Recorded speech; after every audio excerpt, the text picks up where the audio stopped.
我熬了无数个通宵，把公司从濒临破产做到市值100亿，结果我的年终奖却只发了1块钱。我足足被定格了5分钟后，提交辞职报告时，部门经理和财务总监对我冷嘲热讽。有些人就是不知道自己几斤几两，太把自己当回事儿了，还以为公司离开他就会倒闭呢。这次就是给你的教训。不过你要是愿意低头求我，我可以考虑给你提高奖金。他们不知道公司苍穹系统的一切底层架构、核心密钥都是我亲手打造，离开我就等于离开了金库钥匙。我默然一笑，谁求谁还不一定呢。公司这次真是不错啊，我年终奖给了12万，老赵拿了20多万呢，就连新来的那个大学都拿了6万年终奖。快过年了，部门同事都因为拿了大额年终奖欢呼雀跃。公司研发的苍穹系统刚上市就彻底火爆出圈，靠着这个系统，公司狂揽大单，市值直接突破100亿，市场甚至预测市值还能往上冲破300亿。董事会直接拍板，今年所有员工年终奖统统翻倍。咱们这个核心部门，好多人的奖金更是翻了好几倍。看着大家满载而归，我心里也满怀期待。同事苏木走到我跟前，李明轩，你可是部门核心元老，年终奖肯定拿到手软吧？他这一问，部门里一大帮人都凑了过来，想打听我的奖金数。老赵乐呵呵的凑热闹。我刚进公司那会儿，整个部门就李明轩一个人搞设计，底层代码全是他在敲。敢打包票，李明轩绝对是苍穹系统的灵魂人物，他的年终奖绝对是个天文数字。听着大家起哄，我心里那叫一个期待。手机正好弹出银行到账短信，我迫不及待地点开，同事们也全都把脑袋凑了过来，看清短信上的数字，全场瞬间死寂。1块钱，我用力揉了揉眼睛，手心直冒冷汗，难以置信地退出短信，重新点开，反复确认了好几遍。事实摆在眼前，我的年终奖真的只有1块钱。1块钱简直是天大的嘲讽。看着这个破数字，我这个系统元老成了全公司最大的笑话。我死死盯着短信，一声不吭。同事们也全看傻了眼，根本不敢相信。众人凑近看了又看，怎么也没想到会是这个数。怎么才1块钱？财务搞错了吧？苏木满脸纳闷，老赵干笑2声，肯定是搞了个大乌龙。李明轩，快去找财务对账，绝对是弄错了。真的只是搞错了吗？我强压下心头的屈辱，沉着一张脸，见我脸色铁青，众人全都识趣的散开，冷静片刻，心底还保留着一丝侥幸，盼着这真的只是个乌龙。我前脚刚走，背后就飘来阵阵议论。你们说咋回事？李明轩的年终奖怎么才发1块钱？谁知道呢？底层架构全是他一个人扛下来的，论理他绝对是头号功臣，奖金必须拿大头啊！就是说啊，每次系统崩了，他都熬夜抢修。没功劳也有苦劳，奖金肯定该他拿最多。你们还是太年轻，干得多不代表领导就待见。他脾气太倔，不会来事儿，上回还当众顶撞领导，我猜这就是故意给他穿小鞋，存心敲打他呢。懒得理会身后的冷嘲热讽，我径直走向财务总监办公室，连敲了几次门，里面半点动静没有。刚好助理路过，我这才知道他跑去了直属领导赵副总那儿，憋着一肚子火推开赵大伟的门，果然财务总监张雅也坐在这儿。见我进来，两人瞬间收起了笑声。赵大伟皮笑肉不笑，哟，小李来了，快坐。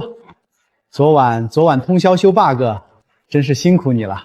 换做平时听了这话，我心里还能一暖。可现在捏着1块钱的年终奖，这番话听着简直刺耳到了极点。见我冷着脸不搭腔，赵大伟眉头一皱：“怎么了，小李？带着情绪来上班啊？”肯定是为了年终奖来的吧？我转头死盯着张雅，张雅满脸傲慢，语气极其嚣张：“这次给你的奖金确实不多，但这都是为了响应公司降本增效的大局。你还年轻，目光得放长远点儿，千万别为了这点蝇头小利毁了大好前程。”我的目光扫过他的耳垂，那副钻石耳坠正闪着刺眼的光。上次聚餐他还到处炫耀着耳坠，足足花了18万，而那笔钱正是我半个月前熬大夜替公司磕下上亿订单换来的奖金。结果发到我工资卡里的只有区区5000块钱的员工鼓励奖。当时他也是这副恶心的嘴脸。这次奖金确实少点儿，但公司正处在发展关键期，账上也没钱，你年轻人眼光放长远，以后公司绝对不会亏待你。我的直属上司赵副总也是一丘之貉，那个大项目一落地，他反手就给自己提了辆80多万的大奔驰，甩给我的却只有轻飘飘的一句话：跟着我好好干，以后我这副总的位置迟早是你的。整个系统的每一行代码，每一个架构都是我亲手死磕出来的，简直就像我的亲骨肉。而他们这群趴在系统上敲骨吸髓的臭虫，我目光冰冷，狠狠扫过这2个人。别搁这画大饼了，我辞职。听到这话，张雅满脸嘲讽：“是吗？你这是真想走，还是在这要挟公司呢？友情提醒你一句，别太拿自己当回事儿。真以为公司离了谁，地球都照样转？年轻人做出点小成绩，就尾巴翘上天，不知天高地厚。你出去看看，多少名牌大学生挤破头想进咱们公司都没门儿，出了这个门儿，你这辈子都别想再找到这么高薪的饭碗。这点破事儿，就不劳张总费心了。李明轩，你这什么态度？怎么跟张总说话呢？赶紧给张总道歉！凭什么？就凭我是你直属领导。可我已经辞职了。行，既然你非要自己往火坑里团，我现在就批了你的辞职报告。我懒得废话，扭头就走。赵大伟还在背后歇斯底里的咆哮。有的人就是没点自知之明，太拿自己当回事儿，真以为公司离了他就得关门大喜。你敲的那几行破代码，随便换个人照样能写出来。外面大把的人排队等着顶你的岗。不妨跟你交个底，我就是故意只给你发1块钱，存心拿着1块钱羞辱你。我就是要逼着你向现实低头，不敲打你，你连自己姓什么都不知道了。见我停在原地，赵大伟冷哼一声：“怎么着？脑子转过弯了？现在知道后悔了？你平时太狂了，我早就看你不顺眼。现在只要你低个头，老老实实向我和张总认错道歉，提升奖金的事儿也不是不能商量。”看着赵大伟和张雅满脸傲慢的冷笑，我彻底心寒。以前我真把公司当成了家，天真的以为只要拼命干活，迟早能熬出头。那时候我简直是在卖命，一天24小时，恨不得20个小时长在工位上。结果掏心掏肺的付出，换来的却是现实狠狠一记耳光。想当初 AI 部门刚成立，整个组就我和老赵2根独苗。老赵是个甩手掌柜，苍穹系统的每一行代码全是我死磕出来的。后来系统刚弄出个雏形，赵副总就跑来明目张胆的摘桃子，到处跟人吹嘘。没我在上面周旋，公司怎么可能砸钱给苍穹？苍穹能有今天，全靠我一手栽培。这项目是我这辈子的巅峰之作。他脸不红心不跳的把所有功劳全往自己头上揽，为了凸显他有多能耐，甚至到处踩我这个真正的系统亲爹。行啊，既然话都说到这份上，那就走着瞧，看看苍穹到底离了谁不转。我倒要看看没了我这系统还怎么撑下去。想到这，我松开紧攥的拳头，冲着赵大伟扯出一个冷笑：“到时候谁求谁，走着瞧。”这话一出，赵大伟脸上的笑瞬间僵住，他猛地回过神，眼神顿时警惕起来。别仗着自己懂点破技术，就不把公司和领导放在眼里。现在立刻马上交出系统权限，赶紧收拾东西走人，电脑一下都不许碰。哼，拜拜。看着他那副如临大敌的样，我只觉得滑稽。他心里跟明镜似的，知道全公司就我最懂苍穹，生怕我临走前搞破坏。可他还是太嫩了，我又不是做慈善的。当初搭系统的时候，我就留了一手，悄悄塞了一段私人密钥进去。这玩意儿只有我一个人脑子里有，谁也没告诉过。为了防破解，我还在里头套了成百上千个暗门。就算他们砸重金请大神破了那6层核心逻辑，甚至把底层架构全扒出来，但要是没有我这串独家密钥，苍穹早晚得全面瘫痪。走出公司大门，我回家果断开机，启动黑神话悟空。这游戏买了1年多，之前天天加班，碰都没碰过。痛快搓完游戏，又点了一顿海鲜大餐，狠狠犒劳自己。第二天一睁眼，迎着朝阳出去晨跑，大口吸着新鲜空气，感觉这破烂身子骨都跟着活泛了。想想1年前，我还因为疯狂熬夜被救护车拉走过，医生千叮咛万嘱咐让我多运动。可是那时候我除了给公司卖命，连睡觉的时间都要靠挤。现在看着大好河山，我只想大喊一句：自由的空气真是甜呐！这边我日子过得美滋滋，那边我也没忘了吃公司的瓜。果然就在我卷铺盖走人的第3天，公司那个狗腿子小吴给我弹了条语音：李哥，苍穹系统彻底崩盘了，现在全公司乱成一锅粥，谁都束手无策。李哥，要不你透点独门绝技给我，帮兄弟一把，让我也在领导面前抖抖威风。看着手机上的消息，我忍不住冷笑出声。系统瘫痪那是板上钉钉的事，只不过崩得比我预想的还快。至于这个小吴，谁不知道他是赵副总养的一条好狗，估计是赵副总急得火烧眉毛了，差使他来套我的核心技术。我眼珠一转，慢条斯理地按下语音键。我都离职了，系统崩塌那是你们的事儿，跟我有半点关系。李哥，别介啊，您在哪儿？我请您下馆子。咱兄弟俩私下偷个底儿行不？他那点花花肠子我还能不知道，当场一句对死。不好意思，忙着打游戏，没空。这时候，公司办公室里，赵大伟听完我的语音录音，气得后槽牙都要咬碎了。他猛地转头，指着小吴的鼻子，破口大骂：“你这没用的废物！当初不是你拍着胸脯保证，把他本事全学到手了，就算把他开了，你也能完美接盘吗？现在系统全线崩盘，客户的投诉电话都要把公司打爆了，这就是你说的完美接盘。”小吴被骂得缩成一团，死咬着牙辩解：“肯定是李明轩搞的鬼，绝对是他，肯定是他走之前偷偷在系统里埋了雷，故意下了只有他自己能解的死套。他就是想拿这事儿来拿捏公司，拿捏您啊，领导。”一派胡言！赵大伟气急败坏，扬手就是一个大耳光，重重扇在小吴脸上。小吴脸上瞬间浮现出5个通红的手指印，愣是连个气都不敢喘。少给我瞎扯！我不管你用什么办法，今天下班前系统要是还不转，明天你就给我卷铺盖走人！系统这一瘫痪，加上客户连环夺命投诉，整个公司直接乱套了。第二天，经过小吴这废物一晚上的瞎鼓捣，苍穹系统直接死透，彻底停摆。总裁周成火冒三丈，把赵大伟叫进办公室，骂得狗血淋头。赵大伟全程缩着脖子，乖得跟个孙子似的。到了下午，赵大伟终于绷不住给我拨了电话。我正忙着打游戏，瞥见屏幕上赵大伟的名字，果断无视晾着他。他急得跟热锅上的蚂蚁换着不同的号码对我狂轰乱炸，直到屏幕上未接来电飙到99加，我这才慢悠悠按下接听键。刚一接通，电话那头直接传出刺耳的咆哮：“李明轩，你是不是故意晾着我？你哪位？我是谁？你心里没点数？装什么大尾巴狼？”赵大伟简直要气炸了，我懒得听他乱废，直接按下挂断。没过2分钟，这人又打了过来，这次总算是不嚣张了，语气彻底软了下来：“小李，年终奖那事儿是我办的不地道，我给你赔个不是，你快回公司吧，我保证给你向上面申请双倍工资。”你这是在求我吗？李明轩，别给脸不要脸！我到底是你领导，你别太嚣张了。忘性真大，走之前我可是说过的，谁求谁还真不一定。李明轩，你差不多得了。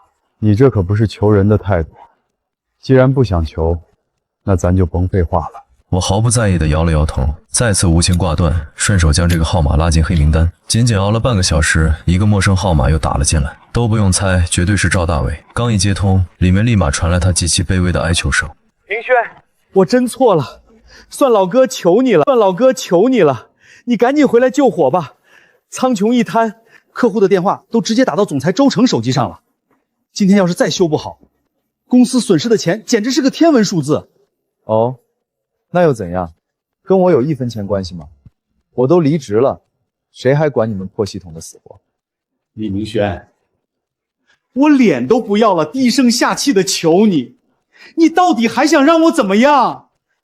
我只是说你会回来求我，可没说你求我，我就一定要出手救你。隔着屏幕，我都能脑补出他那副想弄死我又干不掉我的憋屈样。沉默了半晌，赵大伟几乎是硬生生从牙缝里挤出一句话：“李哥，这次我是真的发自肺腑的求你高抬贵手，只要你肯出山救局，有什么条件你随便开，我代表公司全盘接受。”此刻的他卑微的像条摇尾乞怜的狗，但吃够了他画的大饼，我又怎么可能再上当？以前把我当牛做马，随意踩在脚底，现如今风水轮流转，我凭什么饶了他？我对着话筒痛痛快快地砸出了那句憋了很久的话：“你算个什么东西？”你说什么？我问你算什么东西？你什么意思？你不过就是个高级打工仔，还没资格代表公司。想找我谈修复苍穹，叫能做主的人来。挂断电话，顺手把这号码也扔进黑名单。以前他把我当工具人，随意使唤的牛马，现在风水轮流转，我绝不手软。没过多久，公司老赵打来电话：“李明轩，你可错过了一出好戏。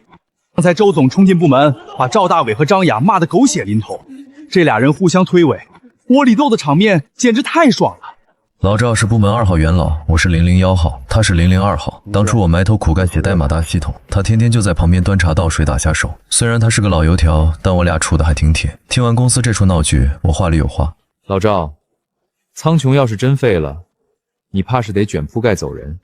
一把年纪了，再想找这么舒坦的活可难如登天。”电话那头的笑声戛然而止。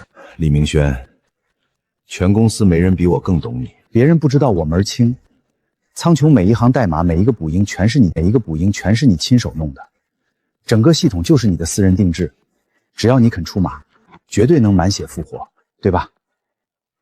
是，但我现在绝不插手。老赵是个人精，秒懂我的潜台词。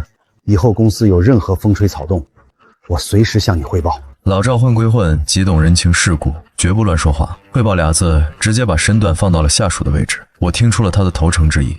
把心放肚子里，你失不了功。吃了这颗定心丸，老赵彻底踏实了。只是万万没想到，当晚财务总监张雅居然找上门来。看着从前眼高于顶的女人，我毫无波澜。走错门了吧？刚想甩上门，张雅像泥鳅一样死皮赖脸挤了进来。还没等我赶人，她扑通一声直接跪下，哭得梨花带雨。李明轩，求求你，帮我这一回吧。看着下跪求饶的张雅，我眉头一挑。按理说系统宕机擦屁股的该是赵大伟，他一个管账的，凭什么卑微到跑这儿来下跪？甭管里面有什么猫腻，我绝对不可能为了他出山。我果断拒绝。找错神仙了，我帮不上忙。不，你必须得帮我，只有你能救我的命了。千错万错是我的错，你的年终奖本来有120万，是我鬼迷心窍，伙同赵大伟私吞了你的钱，才给你发了1块钱。现在1块钱的事儿捅到了周总那儿，他雷霆震怒，已经派人去查账了，马上就会真相大白。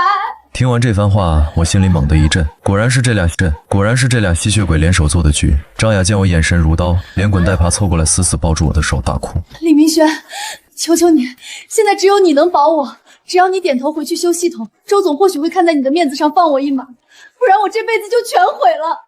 我身上背着房贷车贷，孩子还在上贵族学校，我死也不能丢了这金饭碗。李明轩，求你了。他哭的那叫一个凄惨，当初踩我时多耀武扬威，现在磕头就有多狼狈。可是迟来的道歉连尘土都不入，要不是事情败露纸包不住火，要不是被逼到悬崖边上，他这种高管会跪在这儿求我一个打工人？做梦去吧！我一把甩开他，径直走到门口。赶紧滚！不，我死也不走，除非你点头答应，否则我今天就死在这儿。只要踏出这个门，我这辈子就彻底凉了，工作保不住不提，还要吃官司去蹲大牢。我不走，李明轩，帮帮我，求你大发慈悲，只要能保住我，让我干什么都行。他瘫在地上嚎啕大哭，精致的妆容糊成一团，难看至极。我弯下腰，伸手捏住他的下巴，眼神冰冷刺骨。这动作让他像抓住了救命稻草，哭泣着疯狂暗示。李明轩，我知道你一直对我有意思，想睡我对不对？只要你答应出山帮我，我今晚就任你安排。看我面无表情，他咬碎后槽牙加码。不，1个月，不，1年，1年，这1年我就是你的玩伴，随叫随到，这样总行了吧？抛开人品不谈，这女人皮相确实出挑。放以前她这么生扑，我说不定真抗不住这盘丝洞。可现在看着这副嘴脸，我只觉得恶心反胃，毫无兴致，甚至想连夜洗眼。我一把甩开她的下巴，瞥了眼墙角的监控，嘴角勾起冷笑。张总，你堂堂一个有夫之妇，怎么好意思说出这么不要脸的话？这话要是传到你老公耳朵里，画面该多精彩！张雅吓得浑身一个激灵，我心里冷笑连连。圈里早有传闻，她老公是个社会混混，下手贼黑，有家暴史。要是把刚才的监控录像打包发给她，绝对是一出大戏。张雅愣了几秒，再次破罐子破摔。天知地知，你知我知，只要你闭嘴，我老公绝对查不到。算了吧，就你这种残花败柳，我嫌脏，门在那儿，自己滚。眼看我软硬不吃，张雅一秒撕下伪装，彻底急眼。她从地上一咕噜爬起来，满脸怨毒的死盯着我。李明轩，你非要赶尽杀绝吗？丧良心把事做绝的是你，轮不到你来倒打一耙。懒得听他胡言乱语，一把将他推出门外。再敢敲一下门，我立马报警抓你个骚扰狂！大门反锁，世界清静。门外张雅气急败坏，破口大骂：李明轩，你个混蛋，你迟早遭雷劈！报应真是个好词儿，只可惜现在遭天谴的是他自己，这就叫天作孽犹可为，自作孽不可活。转身回到书房，打开电脑扫了眼公司大盘。当初叱咤风云的科技黑马，1年内股价狂飙4倍，如今直接跌穿底线，喜提俩跌停板。资本市场嗅觉最灵，核心系统瘫痪的重大利空，足以引发踩踏式抛售。闹到这个地步，董事会高层绝对杀红眼，几个副总算什么，根本压不住盘子。这一夜我睡得比谁都香。果然第二天刚蒙蒙亮，老赵的电话就追了过来。昨天总裁和赵大伟花重金砸了个顶尖外包团队，连夜攻坚修系统，结果一通操作猛如火，系统依旧是个死人。我一边刷牙一边点头，意料之中没我的独家秘药，就算大罗神仙来了也得干瞪眼。我漱了口水。还有什么瓜？惊天大瓜！财务那边爆雷了，周总彻底查实了张雅做假账贪污，已经出动法务部准备死磕到底。这女人下半辈子大概率要去踩缝纫机了。我嘴角疯狂上扬，听出我毫无波澜。老赵有些纳闷，你早收风了？昨晚张雅直接跪在我家地板上，哭着喊着要对我补偿。天哪，这么刺激！那你最后把它办了吗？你猜？留下悬念，潇洒挂机。我太清楚老赵这个大喇叭属性了，这么核弹级别的八卦，绝对能在全公司传得沸沸扬扬。而这恰恰就是我要的节目效果。至于重头戏还在后头，我随手导出昨晚那段高清无码的监控录像，一键发送给了张雅的家暴老公。对付这些吸血鬼，我向来不知道什么叫手软。当初你们吃肉喝血吃相多难看，如今我就连本带利全拿回来。下午老赵又打来电话，小李出大事了，周总请来的团队不知道碰了什么核心。现在整个苍穹系统全锁死了，现在根本不是系统能不能运行的问题。那边说要是没有密钥算法强行解锁，可能会触发自动自毁，所有存储和客户资料瞬间灰飞烟灭。如今不光是苍穹系统，整个公司直接彻底瘫痪。听完这个爆炸消息，我乐得起身给自己冲了杯咖啡。埋在苍穹系统里的安全协议终于还是被触发了。想当初为了防黑客，我直接照着军用网络标准给系统加了把死锁，只要一碰到恶意攻击，系统立马自动锁死。要是没有我独家研发的密钥算法定时加密，这系统就得一直当植物人。谁要是敢强攻，为了保密最高级别的自毁程序，分分钟叫他做人。有这道防线罩着公司，就算花天价请来顶尖黑客，也只能干瞪眼。我嘴角疯狂上扬，以前我拿公司当亲爹，恨不得肝脑涂地，可现在看着公司遭天谴，我心里简直乐开了花。端着热咖啡，我舒舒服服地躺在阳台上晒着太阳，哼着歌。电话突然响了，瞥了一眼屏幕上周成这俩字，我不紧不慢地抿了口咖啡，终于憋不住打电话了。周成可是公司的总裁，虽然平时很少见他亲自下场折腾，但手底下人搞的这些破事，他真的被蒙在鼓里吗？绝对不可能。事实上，赵大伟把苍穹的功劳全往自己头上揽的时候，他周成就是最大的帮凶。但凡他肯站出来说句人话，赵大伟能狂成那样，估计在他这种高管眼里，我就是个随时能丢的干电池。我冷笑一声，故意让手机响了半天，这才慢吞吞地按下接听。为什么半天才接电话？刚接通里头就传来周成那股子高高在上的颐指气势，我眉头一皱，半句废话没说，果断挂机。就算隔着屏幕，我都能猜到周成现在的脸色绝对比吃了苦瓜还难看。过了2分钟，周成又打了过来，我照样晾了他大半天，这才接起。这回他的语气明显软了不少。不好意思，刚才是我太冲动了，突然打给你，没打扰你休息吧？这才勉强算是句人话。我故意装傻充愣。您哪位啊？天问科技周成。哎呦，原来是周总，失敬失敬，刚没听出来，还以为是推销的，直接给挂了。您没往心里去吧？电话那头死寂了足足7、8秒，他能不气吗？堂堂大总裁拉下脸给打工仔打电话，居然被当成骚扰电话拒接，估计后槽牙都要咬碎了。但我就是存心恶心他，跟我在公司受的那些鸟气比起来，这点算什么？憋了半天，周成终于出声：没生什么气，这次找你是想请你回公司一趟，帮忙抢修苍穹系统。现在整个系统彻底锁死，全公司电脑集体黑屏，客户资料和核心文件全封在里头了，全公司上下就指望你救命了。这我现在手头上也有自己的事情要忙啊。周总，这活儿您找错人了吧？我查清楚了，苍穹是你亲手搭的，没人比你更懂这套系统，只要你出马，肯定能搞定。周总，您可是太抬举我了。赵副总可是放过狠话，公司离了谁都赚得欢，没了我，他照样能把苍穹玩得溜溜的。他原话真是这么说的？他说了可不止一回，部门里的人耳朵都听起茧子了。我不知道的是，此时此刻赵大伟正跟孙子似的哆哆嗦嗦站在周成办公桌前。放平时我这话，周成估计听个响就算了，可现在公司火烧眉毛，这番话简直就是给赵大伟送上了断头台。周成像看死人一样死死盯着赵大伟，吓得这人脸都白了，冷汗顺着脑门狂流。过了半晌，周成继续追问：他还放过什么狂言？他高谈阔论的可多了去了，比如警告我别太把自己当根葱，大街上敲代码的程序员一抓一大把，分分钟换了我。我强烈建议，现在系统出了事，直接让他去大街上随便拉个人来修就行了。我都能感受到周成的怒火快把房顶掀了。真有脸这么说。周成彻底压不住火气了，我极其平淡的继续火上浇油。他还教导我做人要滑头，必须向现实低头。可惜啊，我天生骨头硬，就是学不会。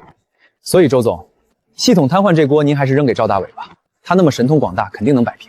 痛快放完这把火，我果断挂机，反手就让老赵在现场给我开视频直播。没一会儿，手机里就传出了老赵偷拍的画面。只见周成在办公室里活像一头疯老虎，疯狂咆哮。赵大伟，你睁大狗眼看看你干的缺德事儿！平时你背后捞黑钱、搞小作，我全当看不见。可你财谁不好，非得去动他，砰的一声，一堆文件狠狠砸在赵大伟脸上，搞得公司现在每天狂亏上千万，市值3天蒸发好几十亿，还得赔客户天价违约金。这下你输他了。周总，我错了，我是真没想到事情会闹这么大，我真不知道啊。对，肯定是这小子故意下黑手，绝对是他故意锁死系统的。咱们赶紧找法务告他，这笔烂账得让他赔。混账东西！周成气得青筋暴起，直接飙出怒骂，顺手抓起茶杯直接砸在赵大伟的头上。你个蠢货，都火烧眉毛了，还想着往人家身上泼脏水。你知不知道系统多停一天，公司得流多少血？现在全公司上下恨不得把他当神仙供起来，你还要去给他上眼药？你这是存心拉着大家一起死啊！几个保安吓得连滚带爬冲进办公室，周成指着赵大伟破口大骂：“赶紧把这个祸害给我丢出去！公司1秒钟都容不下这种毒瘤。秘书，马上叫法务立案，起诉赵大伟和张雅这俩败类。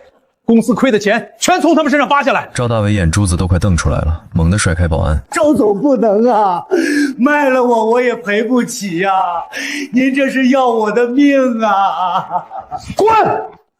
你死不死无所谓，公司不能给你陪葬。周总，再给我一次机会。看到这互相推诿的戏码，我心满意足的掐断视频，拎着装备直接出门钓鱼去，跪下求我，下辈子吧，我压根连下跪的机会都不给他留。手机直接关机，舒舒服服在野外钓了一整天，天黑透了，正打算收竿走人，路边突然刹住一辆轿车，周成推开车门，活生生站在了我面前。我眉头一挑，属实有点意外。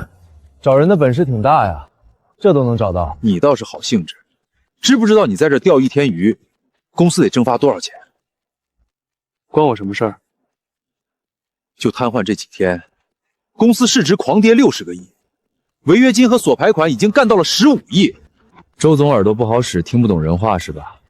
我都离职了，这烂摊子跟我半点关系没有。周成死死盯着我看了半天，终于交底：别绕弯子了，打开天窗说亮话吧。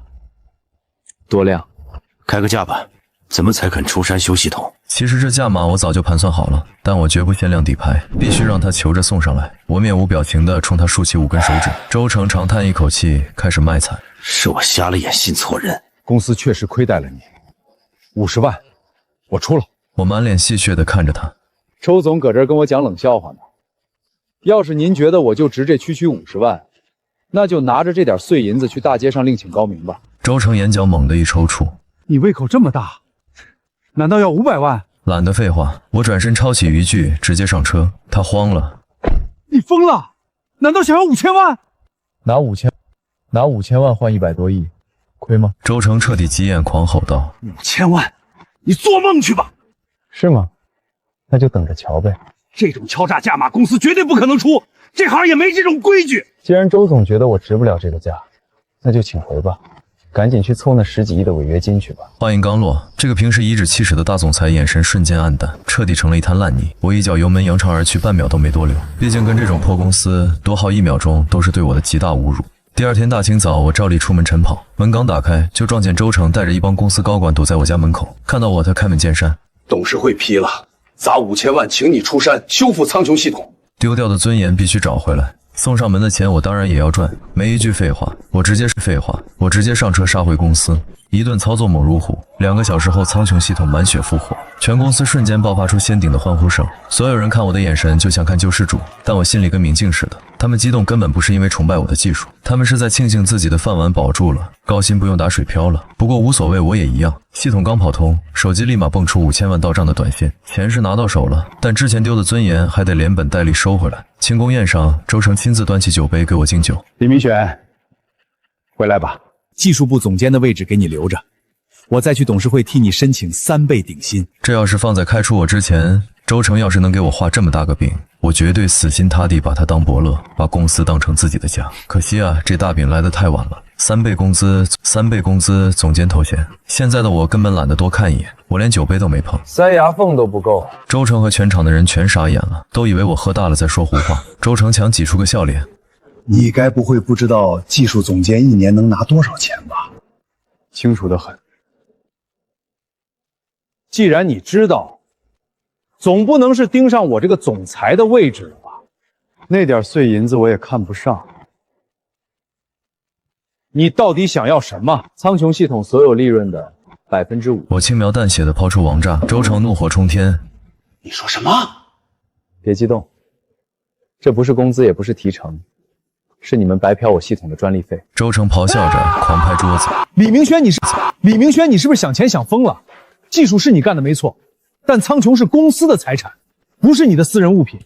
那行吧，咱们法院见。”我敢这么硬气，可不是在虚张声势。这阵子我光查资料跑律所就花了不少功夫。当初搭苍穹的时候，里面全是我自己研发并申请了专利的核心插件，连苍穹系统最底层的专利署名的也是我李明轩。就凭这几张铁证，打起官司我稳赢。更何况核心密钥还在我脑子里，没我点头，苍穹在他们手里就是一堆破铜烂铁。没过几天，我直接带着顶级律师团杀进公司，双方一番舌战，各种铁证一摔，周成直接像泄了气的皮球瘫在椅子上。我走到他跟前，轻轻拍了拍他的肩膀：“还去法院溜达一圈吗？真没看出来，你下手够狠的，狠的不是我，是你们这群瞎了眼的吸血鬼。你们要是真把苍穹当回事儿，就不会把我逼到这份上，也就没今天这出戏了。这巴掌是你们自负的代价。”周成像斗败的公鸡，耷拉着脑袋憋了半天，终于认命：“你赢了。”看着周成在利润分成协议上暗撕手印的那一刻，我的眼眶终于红了。这眼泪绝不是因为马上要一夜暴富，而是为了我曾经熬瞎眼的无数个日日夜夜，为了我被糟蹋的青春，还有那份曾经被他们踩在脚底的尊严。阴郁清冷的自然光透过天问科技大厦顶层的落地窗，在地毯上投下一片苍白的冷调。这是我重返公司，签下5%利润分红协议的第3个月，周成专门为我腾出了一间视野最好的独立办公室，挂上了首席技术战略官的牌子。在这个冷峻的光影里，我正悠闲地转动着手中的咖啡杯，电脑屏幕上跑着一组极其隐蔽的后台监控数据。李总，这是这个月部门的预算报告，您过目签个字。人事部新调来的美女助理苏木推门进来，声音甜美，态度恭敬的挑不出半点毛病。我扫了眼报表，随手签下名字。这3个月来，这种毫无营养的签字审批占据了我大部分的工作时间。周成对外宣称，为了保护我这个公司国宝不再过度劳累，特意给我配了3个副手，12个高级工程师。表面上看我大权在握，风光无限，实际上这12个工程师每天向我汇报的全是系统 UI 优化、外围接口测试这种边角料工作。苍穹系统的核心维护权限不知不觉中已经被周成以多重备份、分散风险为由，逐渐剥离到了一个独立的全封闭机房。这就是职场里最经典的战术——捧杀，把你高高供起，切断你和一线核心业务的联系，让你在安逸中逐渐变成一个只会签字的吉祥物。我喝了一口有些发苦的咖啡，目光重新落回屏幕上的那串异常数据流，那是苍穹系统底层框架的镜像克隆日志。从1个月前开始，每天凌晨2点到4点，都会有一股庞大但极力伪装的数据流，在悄无声息地复制苍穹系统最底层的逻辑架构图。他们做得很聪明，避开了一切明面上的防线，甚至利用了系统自身的冗余检测机制来打掩护。如果不是我在系统最深处埋了一根只有我能看见的神经纤维，恐怕根本无法察觉。狐狸尾巴到底还是露出来了。我嘴角勾起一抹冷笑。周成是什么人？一个是利润和权力如命的资本家，他怎么可能甘心每个月把白花花的几千万净利润分给一个曾经被他踩在脚底的打工人。5000万的抢修费他能忍，但5%的终身分红等同于在他的大动脉上插了一根吸管。他表面上的妥协不过是为了争取时间。我按下回车键，顺着那条克隆日志的 IP 地址反向追踪。几秒钟后，屏幕上跳出了一个位于海外的离岸服务器节点。看来周成这是花重金请了海外的顶尖极客团队，准备彻底绕过我的专利壁垒，重写一套苍穹 2.0 了。临近下班，原本阴沉的天空飘起了细雨，光线愈发显得清冷。老赵敲门走了进来。明轩啊，今天闲着也是闲着，去我家整2口。你嫂子今天回娘家了，就咱哥俩。老赵最近找我喝酒的频率明显变高了。作为曾经和我并肩作战的002号员工，他在公司的地位水涨船高。周成不仅提拔他当了技术2部的副总监，还给他配了专车。行啊，正好我也馋老赵你那一手凉拌牛肉了。酒过3巡，微醺的老赵开始大吐苦水。明轩，哥哥我是真佩服你，技术牛，胆子也大，不像我，一把年纪了。老赵猛灌了一口酒，眼神有些躲闪地看着我。还得看上面人的脸色行事。老赵，你现在可是副总监了，周成亏待不了你。明轩，其实我一直挺好奇的，苍穹系统那次死锁，连那个号称北美第一的安全团队都束手无策，你到底是怎么在底层逻辑里套上那层闭环的？我最近带团队攻坚一个新项目，总觉得架构上差点意思。你能不能给老哥透个底儿？指点一二。我夹菜的手微微一顿，看着眼前这个曾经在无数个熬夜加班的夜晚，给我递过咖啡、泡过泡面的老伙计，我心里泛起一丝微不可察的悲凉。人在巨额的利益面前，果然是经不起考验的。周成到底给他开了多少钱？500万还是1000万？足以让他背叛我们曾经在逼仄的工位上结下的情谊，甘当商业间谍？底层逻辑啊！我放下筷子，故意拉长了声音，看着老赵喉结滚动、紧张吞咽的样子，突然笑了起来。其实没那么玄乎。你记不记得，我当初在写核心并发处理的时候，调用了一个极其朗门的开源函数库。记得，难道秘密就在那个函数库里？那个函数库有个致命的死别，但我利用逆向思维，把它的死别变成了防火墙。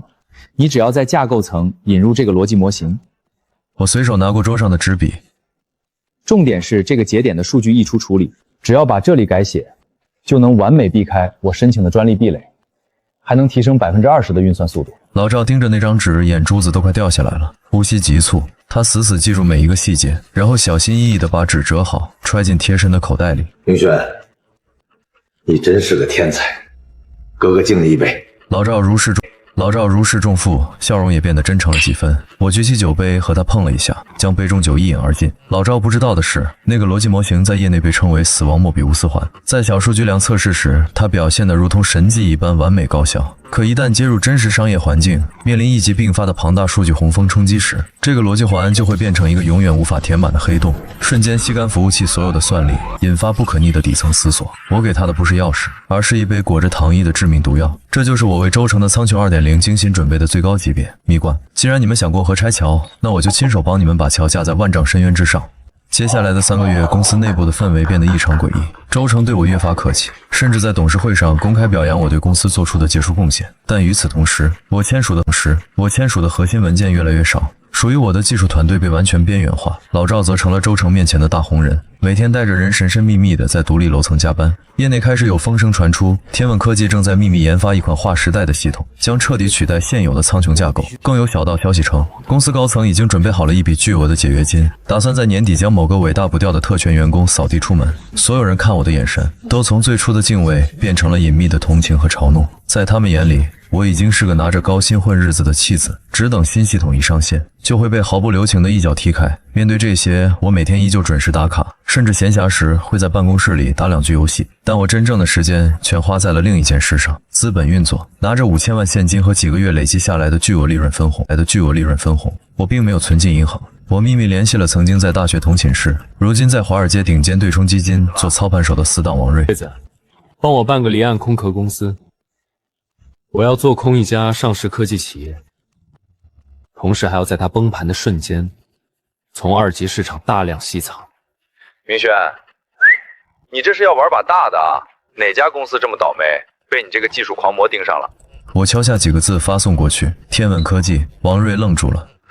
这不是你自己的公司吗？现在的股价可是如日中天，市盈率高的吓人。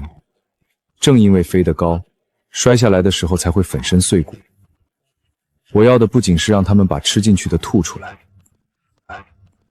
我要连这个棋盘一起端走。一切都在按照剧本有条不紊地推进。12月18日，天问科技年度战略发布会，这是行业内最受瞩目的一场盛会。市中心最顶级的会展中心内，巨大的全息投影闪烁着充满科技感的蓝光，上百家媒体、行业分析师以及国内各大顶尖企业的代表齐聚一堂，现场的气氛被烘托到了极点。周成西装革履，意气风发地走上舞台，聚光灯打在他身上，他仿佛已经看到了天问科技突破1000亿市值的辉煌未来。我坐在第一排最边上的嘉宾席，静静地看着他表演。这里的灯光偏暗，只有大屏幕上的冷光时不时扫过我的脸。各位来宾、媒体朋友们，今天我将向大家展示天问科技的一项伟大奇迹。过去的1年，苍穹系统取得了巨大的成功，但我们并没有固步自封。由于旧系统在底层建构上存在无法弥补的历史遗留问题和专利热肘，我们倾重全公司之力，联合海外顶尖极客团队，耗时半年，历经数万次测试，终于在今天正式推出拥有完全自主知识产权的新一代底层逻辑运算引擎苍穹 2.0。 金色的 2.0 字样震撼全场。苍穹 2.0 不仅彻底摒弃了旧系统臃肿的代码，更在运算速度上提升了惊人的 30%。 这意味着我们将在今天正式停用初代苍穹系统。台下一片哗然，懂行的都知道，停用初代系统意味着那个持有 5% 利润分红协议的李明轩将彻底失去摇钱树，直接出局。无数道复杂的目光交织在我的身上。坐在前排的老赵回头看了我一眼，眼神中带着3分歉意，7分得意。发布会进行到最高潮的演示环节，接下来我们将把现场100家合作企业的真实数据流实时切入苍穹 2.0 系统，大家将亲眼见证什么叫做真正的算力革命。巨大的屏幕上，数据流量曲线如同火箭般直冲云霄，百万级并发，千万级并发。周成满面红光地看着台下惊叹的媒体，那个海外团队的负责人也骄傲地挺起了胸膛。5000万级并发，1亿级并发，真实商业环境下的数据洪峰如期而至。就在全场准备爆发惊呼的瞬间，大屏幕上的火箭曲线突然发出一阵刺耳的电子杂音，像是一头撞上了一堵无形的叹息之墙，曲线诡异地停滞了。紧接着，滴的一声长鸣，大屏幕上的数字开始疯狂闪烁，倒退。原本绿色的健康状态，指示灯瞬间全部爆红。整个会展中心的音响里传出刺耳的系统警告声。怎么回事？周成的笑容僵在脸上，猛地回头冲向后台的控制席。老赵和几个海外极客已经在键盘上敲出了残影，但满头大汗的他们面对的却是满屏的乱码。周总，算力被抽干了，系统底层出现了一个逻辑死结，它在疯狂的自我吞噬，内存爆冲了。老赵绝望地嘶吼着：“主服务器集群温度过换，断开链接，马上切断企业数据源，切不断。系统底层的强制接管协议被区发，它锁死了我们的操作权限，完蛋了！”全完蛋了！大厅里陷入了死一般的寂静，随即爆发出不可遏制的恐慌和议论。媒体的闪光灯疯狂闪烁，大屏幕在一阵剧烈的抽搐后彻底黑屏，只留下一行用血红色字体弹出的系统提示：致命错误，逻辑死锁，莫比乌斯环，系统已彻底崩溃。这不仅仅是一场演示的失败，实盘接入了100家合作企业的核心数据，系统的灾难性崩溃直接导致这些企业的业务线全面瘫痪。这不再是损失几十亿市值的问题，这是违约金足以让天问科技原地破产的惊天大雷。后台休息室里气氛压抑得令人窒息，周成像一条离水的鱼瘫坐在沙发上，双眼血红，领带被扯得歪歪扭扭。老赵跪在一旁，浑身抖得像个筛子。休息室的门被推开，我双手插在口袋里，缓步走了进去。外面阴郁清冷的自然光透过漆窗打在我的背影上，仿佛带来了一阵凛冽的寒风。明轩，你一定有办法，对不对？初代苍穹系统还在机房，只要马上重启旧系统，接管数据流，公司还有救。我冷冷地看着他，犹如看着一个死人。周总，您刚才在台上不是说了吗？初代系统代码臃肿，存在专利掣肘，已经被您正式停用了。我一个即将被扫地出门的人，怎么敢动您高贵的苍穹 2.0？ 你早就知道了。知道什么？知道你花了1.5亿请了国外的团队，还是知道你花了500万买通老赵，从我这里偷走了底层逻辑？明轩，我不是人，我被朱由蒙了心啊！你那个逻辑图是假的，对不对？你算计我。我给你的逻辑图是真的，只是我没告诉你，那是一头只有我能拴得住的怪兽。你想绕过我的专利去抄袭它的骨架，却不知道没有我的灵魂密钥注入，它就是一枚定时炸弹。老赵，路是你自己选的。你太毒了！你这是要毁了天问科技，毁了整个公司。毁了公司的不是我，是你的贪婪和傲慢。